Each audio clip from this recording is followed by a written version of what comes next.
Just going to have a quick look here at the TV boxes for turning any old TV into a smart TV, or even if you want to use a smart box instead of the actual smart TV. So we've got the HK1 box here. This is meant to be a 2.5G and 5G for the network. And we've got over here the TV007, which is 2.4G and 5G. So to get these apart, just go around the edge there.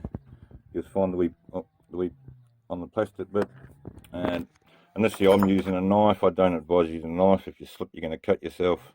So use something that's a bit blunter, something with a bit of tin like that. It's solid, but not sharp. Okay, so it's either that or you use the back end of the knife. So that way if you slipped, you're not going to cut yourself. So just go around there and pop it all. Now what you want to do when you're putting your thing in here, go in and out like that. So that way you're actually popping the sides outwards slightly. Because you've got wee clips on the lid. If you don't pop it outwards, it will actually, you end up breaking the, if you're just trying to wedge the top off, you'll just break the clips. Okay, so what you want to do is not wedge it up like that to take the top up.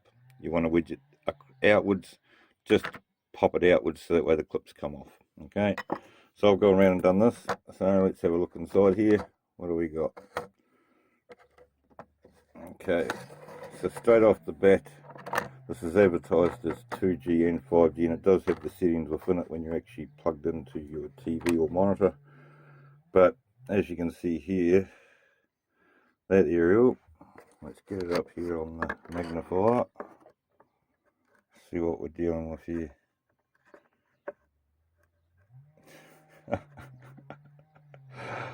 Right, so this first thing I'm going to be changing. Okay, for some weird reason, this aerial, your positive and negative, they've got the whole thing linked together as one wire. And whether this is 5G and 2.4G, yeah, I mean, obviously there's only one wire in here. So it could just be that it's 5G, or it could just be that it's a 2.4. So that's one of my first things I'm going to have to fix on my one. You don't have to, okay, because this video here, what we're going to do is actually show you how to keep them cold. If you're getting problems with slowdowns and things, once it gets hot, you notice your box is getting a wee bit hot, and then all of a sudden you're getting freeze up. It's locking up on you, freezing, and you're having to reboot the system. Just rebooting it all the time is not going to necessarily, it's not going to help you, especially if it's the reason it's getting hot. Okay, so a few things we can do to check it out. Of course, number one, in your settings, in your actual smart TV box, when you've got it plugged in, go into your settings menu, and you can actually turn on your actual CPU usage and RAM usage, etc., your temperature, and it will tell you what's going on. So with this, initially my CPU usage, when I looked at this, was only at 2.9%, and the RAM was only using 1.8 out of the 3 that's allocated. Initially these are advertised as a 4GB RAM with a 32GB space, exactly the same as this one. But of course there's obviously nearly the whole RAM allocated, so you've actually got 3GB in here usable of RAM. But anyway, I did notice this here once it's been on a wee while. If you're in a house at 30-degree temperature, this went all the way up, but fluctuating between 82.9 and 84. Now initially these chips, the Samsung CPU chip in here, you see this, if you go on here, you see there that it's a Samsung. Okay, these chips are actually archived now. They're not actually making these chips, but of course we want to try and keep it a bit colder. Okay, now this was going, as I say, all the way up to 84, between 82.9 and 84, and these chips are made to run between minus 25 degrees up to 85 degrees, and we were already at 84 degrees, so we were extremely hot. Now one thing I noticed straight off the bat after pulling this out, you'll see here on that, the cooler that they have put on it, see it's on an angle there, it's actually lower than the rest of it. There's no chip under there. Whoever's installed it, that cooler is only on half of the CPU. So whether that's done purposely so your lifespan doesn't last as long, and so it keeps getting hot on you, and then sooner or later it claps out, I don't know. Or maybe it's just that they're mass produced in such a quick way that sometimes you cooling pad's not put on properly. But this here we're going to have to take off, and we're going to have to move it along. And I may even change it to a different one yet. I might even put a bit of copper under there. Now the thing is for cooling as well, like you see here the RAM. So what I'm going to do is actually get the RAM to go a bit colder as well. So I'm going to show you a few ways around how we can get this thing to be a bit colder. Alright, number one, now only do this if you know what you're doing, because you don't want to wire this up wrong. Okay, so you can get yourself a little thin fan, and you can put that in here if you've got enough room. See right there, this one's not going to have enough room. If you wanted to go overboard, you could cut a wee hole in the lid, and you could just have the fan sticking out from the lid, and you could have it just sucking out all the hot air, or blowing in heaps, circulating heaps of cold. And vice versa, if you went underneath, you could just, you know, cut a wee hole for the fan if there's not enough room, and maybe make the feet a bit longer, so that way you can pump in fresh, and then the heat's coming out the top. But another thing I did notice with these boxes, so that's what I'm going to sort out with my one. You don't have to do this, but there's nowhere for the heat to go. If you look here, I mean, hot air rises, and there's actually no holes here for the heat to go to escape. So there are holes at the base of it, so cold air can come in, but there's actually nowhere for the heat to escape. So there's a couple of ways around it. You could drill some holes in your top cover, but to stop dust getting in, you're going to have to either put a a bit of mesh padding underneath, or the foam padding, or you're going to end up having to put like a half piece of pipe over it, kept open at the end, so the dust doesn't go in, but your air can still escape. Alright, the other option is you could heat up a knife and go right around the whole casing of this, and just poke holes in, where are we? So we could heat up a knife, and we could come in here, and we could poke holes in it all the way around here. Okay, makes it a nice, so it looks nice, and if you're doing it with a hot melted knife and pushing inwards, it should still have a nice finish. But that's what I'm going to do to mine this one here. I'm actually going to pop some holes all the way around it, so that way there's somewhere for this heat to escape. Okay, so your first option, yeah, I mean, if you know what you're doing, electrical wires, things like that, and really only if it's got 2 USB slots, because what you're going to do is actually take over one of the USB slots. So this one's got a 2.0 and a 3. So initially, if you're going to wire in a wee fan, if you have got the room, and if you haven't, you're going to cut holes, whatever way you're going to do it, you can wire this in to the 5 volt on your USB. But then, you know, it would pay to make sure you put a wee blocker on here, cap it off, so no one tries to put any things in the USB slot, because it won't get enough power because the fan's going to be using it. And just use your USB 3.0. The problem will be for people that have got a wireless keyboard plugged into here, and then you're still using this for your USB sticks. So, but if you're just using a smart TV, you can have your wireless keyboard plugged into your 3.0, and yeah, and then if you do have to use your USB, well, you just won't be using your keyboard, you'll be using your remote that came with it. Right, so anyway, to keep this colder, okay, as I said, this is going up between 82.9 to 84, and the max that this is meant to be able to handle is 85. Well, we can see what the problem is. This heat sink's not even on properly. You'll see there it's on an angle. It's actually lower than the other things, so there's no chip under there, it's just on halfway. It's actually glued on, so I've got to be very careful trying to scrape that off. Get a very sharp craft knife under there, try and take it off without damaging anything. Right, so next thing, how are we going to get this colder? Well, what we're going to do here, now if you're not going to go the fan setup, and you don't want to be soldering in a wire in here, and another thing is, because once it's in there, that fan's going to go all the time.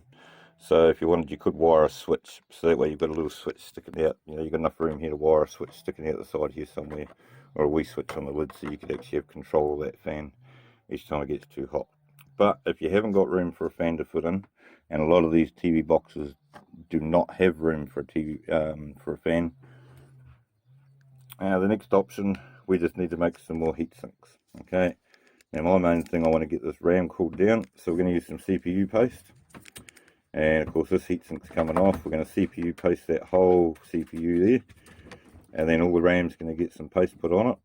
Only a little bit, you don't need much. We're not going to be coating the thing so it blobs out and covers everything, otherwise you get problems. You only want enough on there just to help the heatsink stick. Yeah, heatsink wise, there's a couple ways around it. You can buy some, or you could make some. Right, so your first thing, of course, this here This is actually nice thick alloy here. This is an alloy casing off an old inverter that had blown up, and it's nice and thick and nice and cold. Now, for making heat sinks, copper is your best one for actually absorbing the heat, okay, but your alloy is your best one for dispersing the heat and keeping it cold, okay. If you have only got copper, well, a bit of copper on there is still going to be better than nothing, but if you've got alloy, you're better off doing this because it's going to disperse the heat better. And if you can, you could go copper and alloy. Okay, so initially that's what I'm going to be doing on this one. Now I've got two options. Once you take this heatsink off, or maybe you haven't got a heatsink, some of these TV boxes don't have it, that other TV box may not, we'll find out soon. You can go to the extent, if you've got an old laptop lying around that's buggered in the throw out heap, if it's got a couple of the cooling pads on it, you can cut them off, and you'll notice here they've got a nice piece of copper in here, which is going to be the fast absorption of heat, and then they've got the alloy. Okay, you can see here because it's been ripped out of there. If you did want to go over with some room like sort of this, that could actually slot in there, and I've got an extra bit of an alloy cooling grill set up on that. Okay, but it's just a bit of a way of doing it so you can disperse the heat with something that you may already have. Okay, so here's another bit that was actually off of here, so it's been cut off, and you'll see here we've got a nice copper bit here. It's going to absorb the heat fast, and then we've got the alloy to disperse it. Now if you haven't got an old laptop lying around and you can't do that, your next option, as I say, bit of old alloy. Initially I'm using this one off the old inverter because it's got some grill plates. Initially they are a bit fat. The thinner the grill, the fins you'll see there, those ones are thin. It's going to be better for dispersing the heat. So whether you grind them a bit thinner if you're going to use something like this. But whatever we do is going to be better than what's on here already, because that's only half on and those have got nothing. Okay, it's two options. I mean, this is some alloy from an old frame. So it's an old, a stand for holding the telescope. Initially it's not very thick, so this alloy is, it's not real cold, but it will still help disperse the heat if you've got some alloy like that lying around. So you can cut it like that. There's a piece of the leg. We could sand that down so it's a bit flatter, or we could just use this end depending if it's wide enough. Is it wide enough to go over the chips? Not quite, but it will still help. Okay, so if we went that way and we put some CPU paste on it, we can stick that down there and we've got a nice cooling pad. Okay, and as I say, you've got the other option or something like this, but that's going to be mainly for the CPU part of it, these big ones off an old laptop. Now your next option, if you've got some old copper lying around, okay, get it all cleaned up, get all the tarnish and everything off it, and then get it nice and flat again. So this one here, I'm just trying to re-flatten it out. So you want a couple of nice hard surfaces. And you'll see here I've already cut a piece out of this.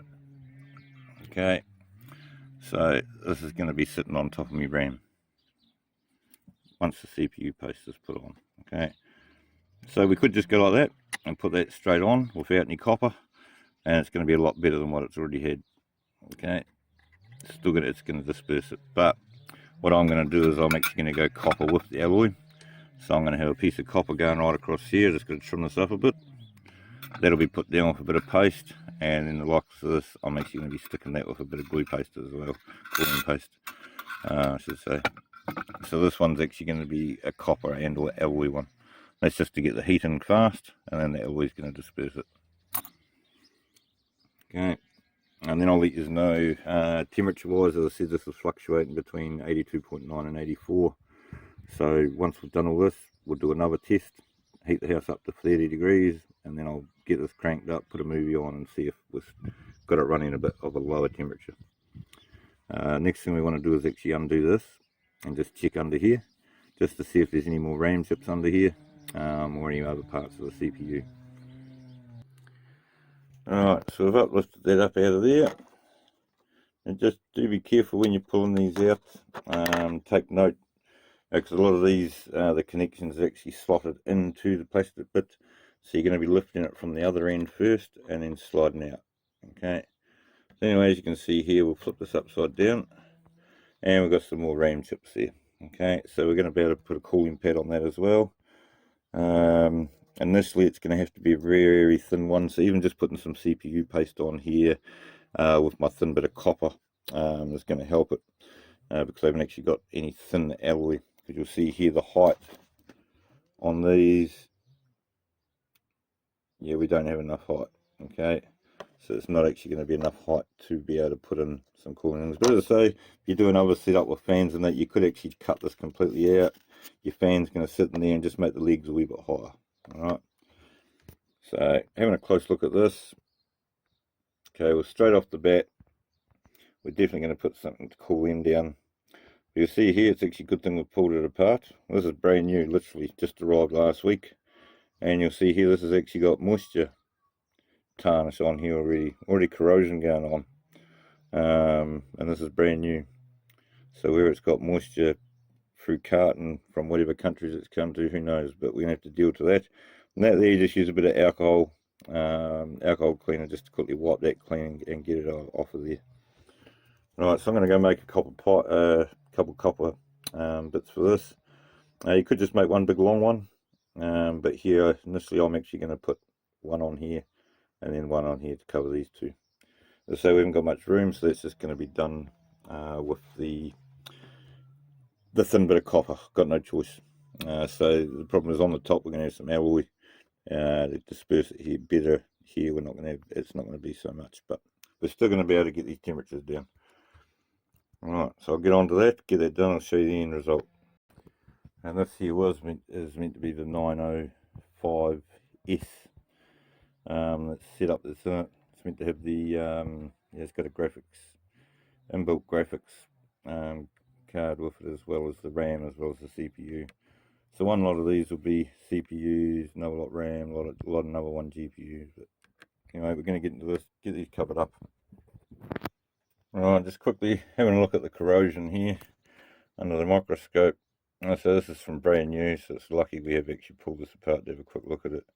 You notice right off the bat I can see something there that shouldn't be there. Okay, whether that's dust or whatever it is, yeah, it may end up causing problems in the future. But you'll see here, see all this white? So obviously this has had water spilled on it or something at some stage. Moisture's got in here. Holy hell. Alright, and so that's all that white stuff that we could see on here before. Up, down in there, and we've got it there, we've got it there. But as you can see, that's what we can see here with our eyes, but under the microscope you can actually see it's a lot worse. It actually is all over this end of the board. So I'm going to have to give this all a big clean up. Especially if we want longevity, we want this thing to last a few years, not just last a few months or a year and clap out. Okay, and down here we had some more corrosion, so where is it there?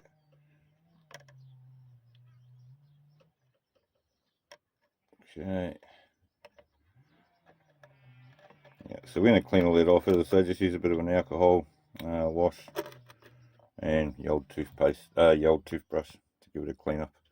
And I'm going to get that cruddy bit of black stuff that was on here, whatever that is. Shouldn't be there either. Alright, so we've got our heat sink that we're going to put on the bottom here. So this one's going to sit over on that. There was no room, I've done all the measurements, there was no room to actually put an alloy one, which is a bit of a shame, but that's alright. Okay, so what you're going to do is just get yourself, I'm going to squid a wee bit out of here just to make sure there's no runny stuff coming out. Yeah, and there was a bit of watery crap. Right. Now with this you don't want to put much, okay. Oh, see that there's too much. You see there, so I actually want to take some of that off of there. We'll use the spatula and put it on the other one. Same here. Yeah. So I've got a little bit too much on that one as well. There we go. Right. Problem is you don't want too much on here, because if you push your pad down and all the stuff comes off the sides and covers the other components, you may think it's good, but it's actually not a good thing to have happen. Okay. You want to make sure whatever's on now. If you haven't got a spatula to smooth this out, you can make yourself one out of a milk bottle lid and just make that all nice and smooth. Smear that out, smear that right across the chip.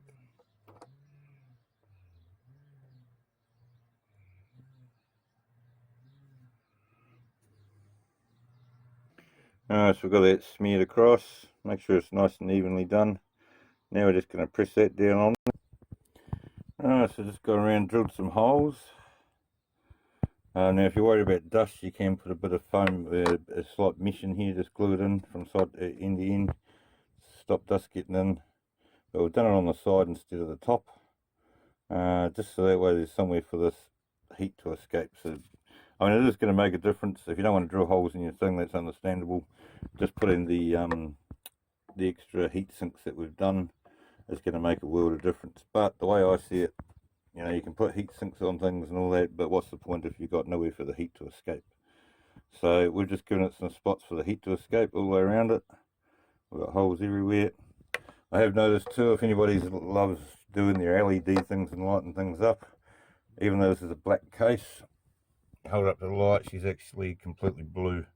So if you really wanted to go overboard, if you're someone doing the fan idea and wiring into one of the USBs, you could even wire in yourself some LEDs inside it, and you could actually have this whole thing lighting up with a really nice blue all the way around it. So basically, if you want to go that overboard. So anyway, we'll just get this back together, quickly plug it in and see if we've managed to bring the temperatures down. And of course, there is the one thing we haven't gone over yet, and that's sorting out this aerial properly. And I mean, there's a couple of ways around fixing that aerial. Of course, we can unsolder that, of course, and put the two separate wires. And if we want to make a nice tidy one, I mean, this here's an old broken, if you've got any old broken Wi-Fi boosters or anything with your wee connector here, so what I'll do is I'll unsolder that from that, and I'll actually drill a hole in this casing and I'll insert that, so I've got a wee aerial socket. So this one's actually going to have an antenna sticking out the back of it. But I'll leave that video for another time. Look out for any videos on how to boost your Wi-Fi signal, etc. On the TV box, and I'll put that video on that. So we'll leave that for another time. Let's just get this back together and see what sort of temperature we've got this down to. Right, so one thing I've noticed, so we've got it up and running now. Now I'm about to put it on the internet to do its thing. One thing I have noticed is, okay, we have got the temperature down. So remember I was telling you it was sitting between 82.9 and 84 degrees. And the chip is only designed for -25 to 85 degrees. So we were at 84 on the max, 1 degree off the max that chip could take. So right now is a good sign. We've got the CPU, it's only at 35.8 degrees. One thing I have noticed, CPU, beforehand, I think I was only using 2.9 or 3.9%. So it is using a bit more CPU usage after putting all the cooling on, which doesn't make any sense at all. But fine, these are the stats and what's happened. But right, so what I'm going to do is put on when I did the test for that temperature, I actually had 1, 2, 3 movies going on the internet, so and through an actual internet browser. So I'm just going to get that up and running. Same amount of gigabytes being used, RAM. Yeah. Oh, there we go. CPU. Oh, no, CPU's gone down a wee bit more usage. All right. But the good thing is that temperature staying down. So we're just going to see. As I say, I'm just going to get a bit of load onto it, and we'll see what happens. All right. So as you can see there, we're under load. I won't get the video in. Don't want any copyright things or whatever going on. Okay, so we've got the movie plan, sounds all off everything, but you'll see there, CPU, as I said, it was sitting between 82.9 and 84, so we've got that down to, what was it, 51 and 52, that's where it's fluctuating between 51 and 52.9, so 52, 62, 72, 82.9, and 82, 3, 4, 5, so we've got it at 30 degrees lower that it was. So this is an up, big plus. We've now got the things that's going to last a lot longer, less chance of us cooking the CPU or the RAM chips in it. We've now got it running 30 degrees lower. As I say, it is using a little bit more CPU, which is very unusual because all we've done is made it run cooler. Then we're running all the same stuff. But anyway, it's a plus. So that's how you go about making your Android TV box have a bit more longevity. It's going to last a bit longer before it ends up overheating and clapping things out. and also so it's just not running too hot. And not only that, when things are getting hot, that's when you start getting you know, movies freezing all the time, or even the actual box itself freezes and you've got to reboot. And honestly, it's no use just rebooting because it's clapping out and turning and it's freezing because everything's got too hot. Remember, this was sitting at between 82.9 and 84, and the max for the CPU chip that it can handle according to Samsung is 85. So it was 1 degree off being cooking it. So basically we were cooking it, and that's why we had freezing and why rebooting. So if you get freezing just out of the blue, your thing's frozen, and your box feels hot, this will be the reason. Get some